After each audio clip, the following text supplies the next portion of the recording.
1分鐘話你知關節囊積水的3種人。關節囊積水有邊3種人？一種係運動愛好者同埋體力勞動嘅人，咁容易咧就令到個關節咧使用過度，導致急性嗰啲創傷，好容易導致膝關節或者手踭嗰度出現積水。關節囊積水有邊3種人？第二種人咧就係啲關節炎嘅患者，咁佢嘅關節內因為慢性發炎，咁導致軟骨度摩擦或者入面有骨刺，就容易產生關節入面有積水。關節囊積水有邊3種人？第三種咧就係嗰啲年長嘅老人家，因為有退化性嘅關節炎啦，肌肉嘅力咧就冇以前咁好，咁導致咧嗰啲關節咧磨損得犀利，關節炎嘅情況下咧就會產生嗰啲關節入面有積水啦。最後睇過科普例子，我叫做脹起咗，有啲水喺裏面啊，所以你直到屈唔到直嘅，即係腫咗噶。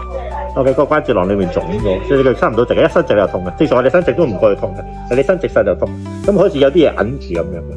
佢就因為個關節囊個半月板中間好似有啲嘢揞住咗，咁可能係水又唔出奇，又可能係有啲筋腱佢係鈣化咗又唔出奇，即係咪？嗰啲要拍片先睇到。